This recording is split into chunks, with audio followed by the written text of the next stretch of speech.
Law of fulfilling desires यानी इच्छा पूर्ति का नियम। क्या है ये लॉ ऑफ फुलफिलिंग डिजायर्स? इसके क्या रूल्स हैं? कैसे हम इन चीज़ों को अपनी लाइफ में इस्तेमाल कर सकते हैं? आज से हम एक नई सीरीज स्टार्ट कर रहे हैं। तो आइए आज हम लॉ ऑफ फुलफिलिंग डिजायर्स के बारे में एक इंट्रोडक्शन, एक उसकी ब्रॉड गाइडलाइंस को समझते हैं, एक आउटलाइन को समझते हैं और फिर देखेंगे कि कैसे हम इस चीज़ को अपनी लाइफ में प्रैक्टिकली यूज़ कर सकते हैं ताकि हम अपनी सारी डिज़ायर्स को, सारी इच्छाओं को पूरा कर सकें। My dear friends, I am Dr. Pankaj Gupta from Conquer the Success, having 51 years of life experience and 30 years of work experience. At Conquer the Success, we are committed to take you to new heights of success and unconditional happiness through a 7-dimensional approach that includes trainings, counselings, hypnotherapy, past life regression, life between lives, spirituality, and meditation. So stay connected.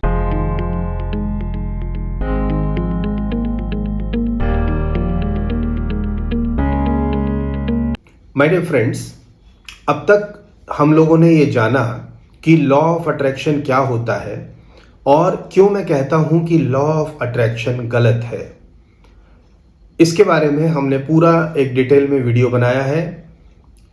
इसका link मैंने description में attach किया है ताकि आप भी उसको समझें, सुनें और जान पाएं कि कैसे लॉ ऑफ अट्रैक्शन गलत है और कैसे वो हमारे डरों की वजह से ही हमारा शोषण करता है।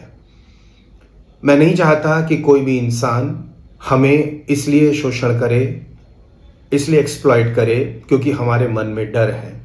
नहीं, हमें उन डरों से पार जाना पड़ेगा और उसके बाद एक निडरता की स्टेट में आकर हमें अपने लाइफ की डिज़ायर्स, अपनी इच्छाओं को पूरा करना पड़ेगा।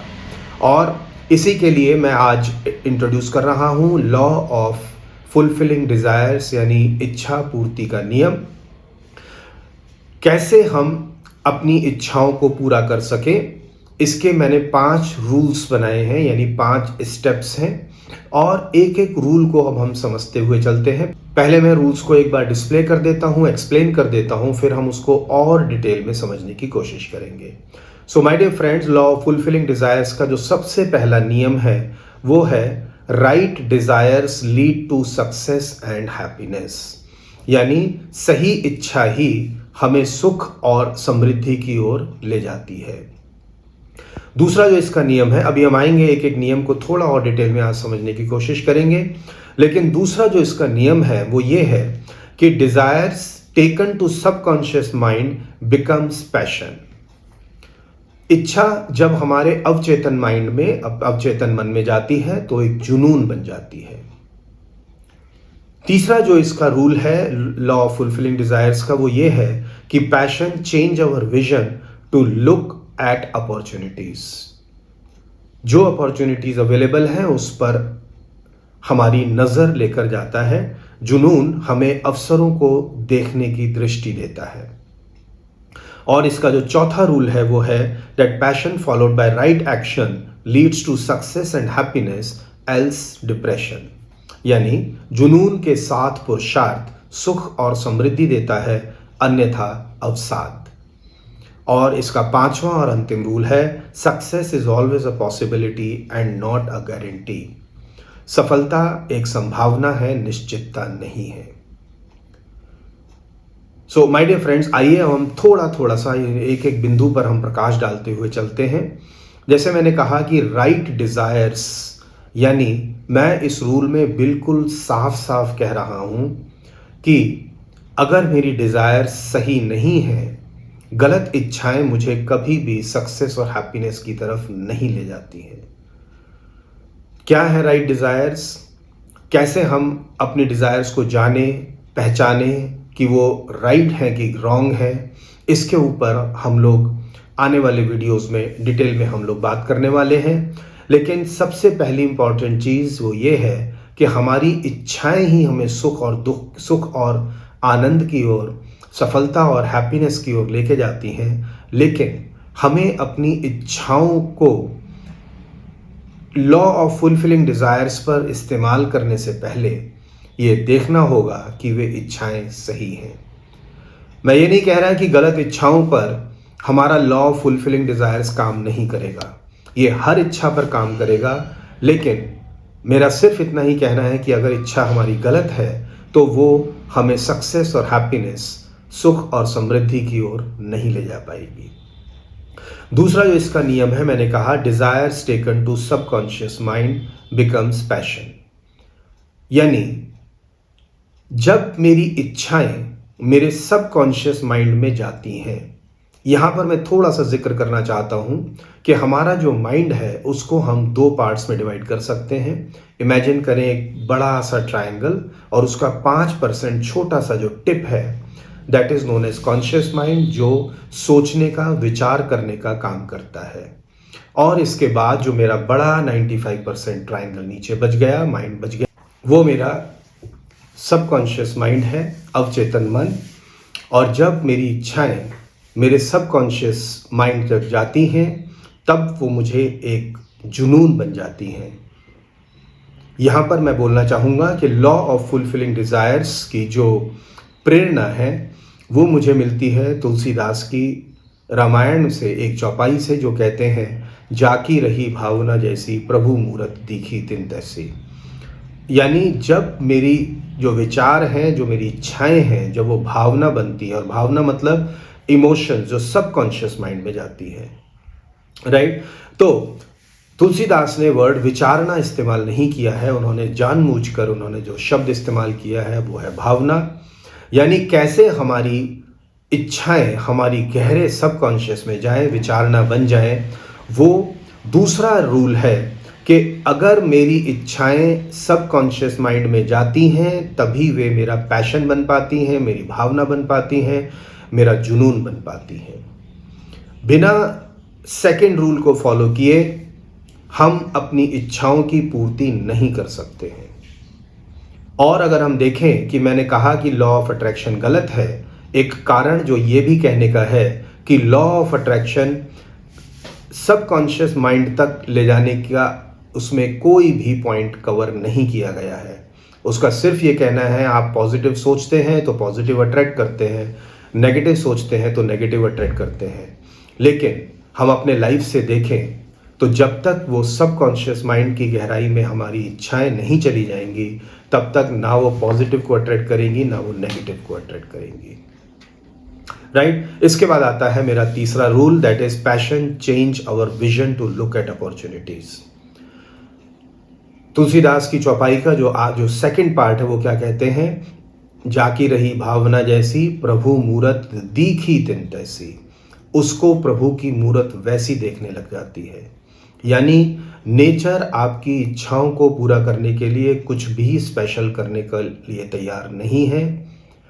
इस वजह से भी मैं लॉ ऑफ अट्रैक्शन को गलत कहता हूं, क्योंकि लॉ ऑफ अट्रैक्शन को जब हम सुनते हैं, समझते हैं, सीखते हैं, हमारे मन में ऐसा विचार आता है कि अगर मैं इच्छा करूंगा तो ये पॉजिटिव अगर मेरे मन में होगा तो वो जैसे कि नेचर कुछ मेरे लिए स्पेशल एफर्ट करने वाली है। कई लोगों ने वीडियोस में कहा है मैंने BMW की इच्छा की और नेचर ने मुझे BMW दे दी। नहीं, नेचर आपकी इच्छाओं को पूरा करने के लिए कुछ करने नहीं करेगा। लॉ ऑफ फुलफिलिंग डिजायर्स इस बात का भी ख्याल करता है कि वो जो अपॉर्चुनिटीज नेचर में ऑलरेडी अवेलेबल है, जब हम अपनी इच्छाओं को सबकॉन्शियस माइंड में ले जाएंगे और जुनून बनने का मौका देंगे तो वो जुनून मुझे एक नज़र देगा, ताकि रही भावना जैसी, प्रभु मूरत दिखी तिन तैसी, दिखने लगेगी। जो अपॉर्चुनिटीज़ अवेलेबल हैं वो हमें दिखने लगेगी, यानी मेरी एक नज़र बदल जाती है। जैसे एक अनुभव से अगर समझें, मैं बार बार इसको कहता हूँ कि अगर आपको भूख नहीं लगी है और आप मार्केट से गुजर जाते हैं तो बहुत सी ऐसी दुकानें जहाँ पर खाना मिलता है वो आपकी नज़र से निकल जाएंगी। और अगर हमें बहुत ज़ोर से भूख लगी है तो फिर हमारी नज़र हर उस खाने की दुकान पर होगी जो कि वहाँ पर अवेलेबल है। रादर हमें खुशबू से भी पता लगने लगेगा कि कहाँ कहाँ पर क्या क्या खाना बन रहा है। अब हमारी इच्छा करने से खाना नहीं बनने लगेगा, हलवाई की दुकानें नई नई खुल जाएंगी, लेकिन हमारा ध्यान ही इस तरफ जाएगा। इसके ऊपर मैंने पिछले वीडियोस में बहुत डिटेल में बात की है, उनके लिंक्स मैंने अटैच किए हैं।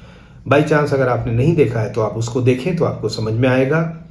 और इसके बाद चौथा जो रूल है लॉ ऑफ फुलफिलिंग डिजायर्स का वो ये है कि passion followed by right action leads to success. यानी अगर हम किसी इच्छा को एक जुनून बना लेते हैं, सबकॉन्शियस माइंड की गहराइयों तक ले जाते हैं, तो फिर उसके बाद मुझे पुरुषार्थ करना पड़ेगा।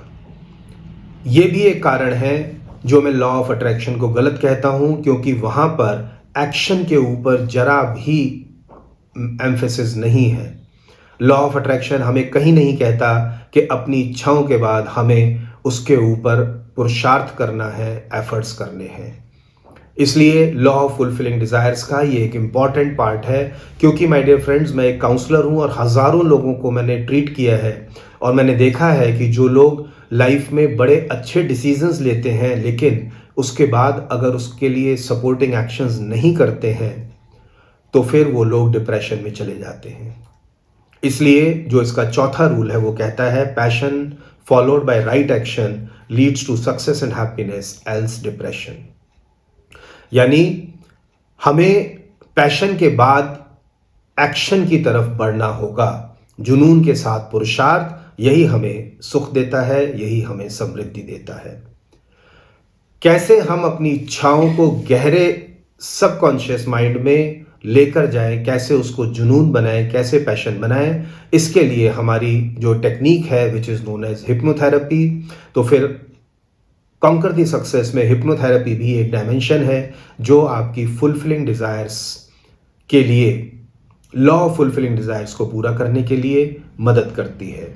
और उसके बाद अगर आप अपनी इच्छाओं की पूर्ति के लिए अपना पूरा पुरुषार्थ करते हैं तो उसके बाद पांचवी चीज आती है, success is always a possibility and not a guarantee. जी हाँ माय डियर फ्रेंड्स, ये भी एक कारण है जिस वजह से मैं लॉ ऑफ अट्रैक्शन को गलत कहता हूं, क्योंकि लॉ ऑफ अट्रैक्शन कहता है अगर आप पॉजिटिव सोचेंगे तो पॉजिटिव अट्रैक्ट करेंगे। लेकिन अगर आप अपने चारों तरफ देखें, बहुत बार हम अपनी फुल इच्छाओं के साथ, मजबूत इच्छाओं के साथ भी हमें लाइफ में वो रिजल्ट नहीं मिलता है। ये मैंने पिछले वीडियो में बहुत डिटेल में किया है, लेकिन एक छोटा सा मैं I just touch up on this point. जैसे मैंने कहा कि हम सबकी इच्छा जो है वो जीने की इच्छा है। हमारे जो संत हुए हैं, अष्टावक्र हैं और भगवान महावीर हैं, जिन्होंने इस बात को कहा है कि आदमी के दुख का कारण जीवेशना है, जिंदा रहने की इच्छा है। माय डियर फ्रेंड्स, आप अपने चारों तरफ देखिए, क्या आप एक भी आदमी ऐसा जानते हैं जो जिंदा रहना नहीं चाहता है? और दूसरा अनुभव अपने चारों तरफ कीजिए, क्या कोई ऐसा इंसान है जो मरता नहीं है? दूसरी चीज मैंने जो उसमें कही थी वो ये कि अगर कोई टीम खेल खेल रही है, कोई भी गेम हो रहा है, दोनों में से कोई टीम ऐसी नहीं है जो हारने की इच्छा से गेम खेलती है। दोनों टीम अपना बेस्ट करने की कोशिश करती हैं, जीतने की इच्छा करती हैं, लेकिन उसके बावजूद भी एक ही टीम जीतेगी, दूसरी नहीं जीत सकती है। यानी ये लॉ ऑफ अट्रैक्शन 50% लोगों पर ही काम करता है। अब सवाल ये आता है कि अगर वो टीम लॉ ऑफ अट्रैक्शन का इस्तेमाल ना करे तो भी 50% लोग जीतेंगे ही जीतेंगे, दो में से एक टीम तब भी जीतेंगी। अगला जो मेरा जो मानना था कि क्यों लॉ ऑफ अट्रैक्शन गलत है, क्योंकि कई बार हमारी इच्छाएं बड़ी कॉन्ट्राडिक्टरी होती हैं। कुछ लोग चाहते हैं कि मौसम में ठंड बनी रहे, कुछ लोग चाहते हैं मौसम गर्म हो, कुछ लोग चाहते हैं मौसम बरसात हो। जिसकी जैसी रिक्वायरमेंट है वैसी होगी। मई के महीने में जब अनाज की फसल खड़ी हुई है, गेहूं की फसल खड़ी है, हर किसान ये इच्छा करता है कि गर्मी ज़्यादा पड़े ताकि उसका गेहूं पके, बारिश ना हो, वो उसकी ऐसी इच्छा होती है। लेकिन जब गर्मी आ रही है, बहुत सारे लोग ये चाहते हैं कि हम गर्मी की वजह से परेशान हो रहे हैं, जल्दी से जल्दी वर्षा आ जाए। अब ये प्रकृति किसकी इच्छाएं पूरी करेगी? अगला जो पॉइंट मैंने कहा कि क्यों लॉ ऑफ अट्रैक्शन गलत है, क्योंकि हम देखें कि कितने बच्चे ऐसे हैं जो कि 12वीं के बाद यूपीएससी की तैयारी कर रहे हैं, एंड नीट की तैयारी कर रहे हैं, जेईई या किसी भी कंपटीशन एग्जाम की तैयारी कर रहे हैं। क्या कोई बच्चा ऐसा है जो कि इस इच्छा से करता है तैयारी कि मुझे फेल होना है, लेकिन उसके बाद भी अगर 20% सीट्स ही अवेलेबल हैं कंपटीशन एग्जाम्स में तो 20% सफल हो पाएंगे, 80% लोगों को फेल का मुंह देखना पड़ेगा, फेलियर का मुंह देखना पड़ेगा। सो माय डियर फ्रेंड्स, मैं इस कमी को भी, जो इसकी जो लॉ ऑफ अट्रैक्शन की जो गलती है, मैं उसको भी यहां पर पूरा करता हूं लॉ ऑफ फुलफिलिंग डिजायर्स में, कि success is always a possibility. सफलता सिर्फ एक संभावना है। आप अपना बेस्ट करते हैं तो ये सफलता की संभावना बढ़ जाती है, आप अपना बेस्ट नहीं करते हैं तो सफलता की संभावना कम हो जाती है। बहरहाल हम ये नहीं कह सकते हैं कि सफलता की जो संभावना जो है, सफलता जो है वो एक निश्चितता है। नहीं, सफलता निश्चित नहीं है, इस बात को हमें ख्याल रखना पड़ेगा।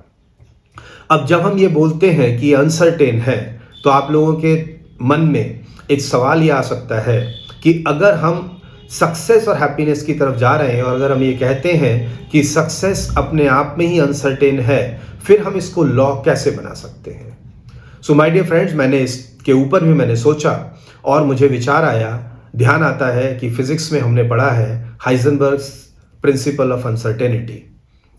यानी जब हम एक पार्टिकल के और गहरे, एक मैटर के जब हम गहरे में जाने शुरू करते हैं, मॉलिक्यूल्स तक जाते हैं और गहरे एटम्स में जाते हैं और जब सब एटॉमिक पार्टिकल्स पर जाते हैं, तो वहाँ पर हमें पता लगता है कि ये जो पार्टिकल का जो बिहेवियर है, अब ये सर्टेन नहीं है। ये पार्टिकल भी हो सकता है और ये वेव की तरह से भी हो सकता है। यानी अगर हम अनसर्टेनिटी को भी इंक्लूड कर लेते हैं तो हम उसको भी लॉ बोल सकते हैं, राइट? तो यानी लॉ ऑफ फुलफिलिंग डिजायर्स हमें सफलता भी देगा और हमें खुशी भी देगा, हैप्पीनेस भी देगा। और अगर हम फेल हो जाते हैं अपना बेस्ट करने के बाद, तब हम कैसे अपनी लाइफ में हैप्पीनेस को बरकरार रख सकें, ये पॉइंट भी लॉ ऑफ फुलफिलिंग डिजायर्स में इंक्लूड होता है। सक्सेस सिर्फ एक हैप्पीनेस को अचीव करने का तरीका है। आने वाले वीडियोस में मैं बहुत डिटेल में एक एक शब्द के ऊपर मैं बात करने वाला हूं। पूरी सीरीज हम लोग आज से स्टार्ट कर रहे हैं लॉ ऑफ फुलफिलिंग डिजायर्स की। मैंने इससे पहले एक प्रॉमिस किया था कि मैं एक नई सीरीज स्टार्ट करता हूं हिप्नोथेरेपी की। तो वो जो हिप्नोथेरेपी की सीरीज है वो भी लॉ ऑफ फुलफिलिंग डिजायर्स के रूल 2 पे जब हम लोग बात करेंगे, desires taken to subconscious mind becomes passion, कैसे हम उसको सबकॉन्शियस माइंड में लेके जाएं, तो वहां पर हम हिप्नोथेरेपी की पूरी सीरीज इसके अंदर हम लोग इंक्लूड करने वाले हैं। और हिप्नोथेरेपी 2 तरीके से होती है। हम अपने आप को खुद हिप्नोटाइज करके सजेशंस दे सकते हैं, या आप मेरे पास एज अ प्रोफेशनल आ सकते हैं, जहां पर मैं आपको ट्रांस में ले जाकर और हिप्नोटाइज करके वो इच्छाएं आपके सबकॉन्शियस माइंड में मैं डाल सकता हूं। धीरे धीरे हम लोग इस जर्नी पर चलने वाले हैं। आप लोगों के जो सवाल हैं, जो भी डाउट्स हैं, आप उसको मेरे से पूछ सकते हैं। मैं हर सैटरडे रात को 9 से 10 बजे तक मैं यूट्यूब पर लाइव आता हूं और अब आने वाले कई महीने हम लॉ ऑफ फुलफिलिंग डिजायर्स के ऊपर ही ऑनलाइन बात करने वाले हैं। आप अगर मेरी बात से सहमत हैं तो भी मेरे से बात करें, और अगर आप असहमत हैं तो मैं आपका स्वागत करता हूं, क्योंकि आपकी हर असहमति मुझे मौका देगी इस लॉ ऑफ फुलफिलिंग डिजायर्स को सुधारने के लिए। तो मुझे लगता है मैंने काफ़ी डिटेल में इसके ऊपर बात की है, और आने वाले वीडियोस में हम एक एक शब्द को बहुत डिटेल में समझेंगे, कैसे उसको हम प्रैक्टिकली पकड़ सकें। क्योंकि जब तक चीज़ मेरे पकड़ में नहीं आएगी, कॉन्सेप्ट मेरे पकड़ में नहीं आएगा, तब तक हम उसको लाइफ में इंप्लीमेंट नहीं कर पाएंगे, राइट? तो अगर आपको ये कॉन्सेप्ट ठीक लगा है या जब बुरा भी लगा है तो आप कमेंट करके मुझे बताएं। आपके कोई सवाल है वो भी आप मुझसे कमेंट कर सकते हैं या यूट्यूब पर आ सकते हैं। और अगर आप अपनी लाइफ में एक अनकंडीशनल हैप्पीनेस, सक्सेस, अच्छे रिलेशंस चाहते हैं तो फिर आप मुझे कांटेक्ट कर सकते हैं। मेरे फ़ोन नंबर्स और सारी डिटेल्स अवेलेबल हैं। सो कॉन्कर द सक्सेस में हम लोग एक ही चीज़ की गारंटी करते हैं, और वो है अनकंडीशनल हैप्पीनेस। लाइफ में कुछ भी हो जाए, आप दुखी नहीं हो सकते हैं। So my dear friends, I invite you to the world of unconditional happiness. Good luck to you.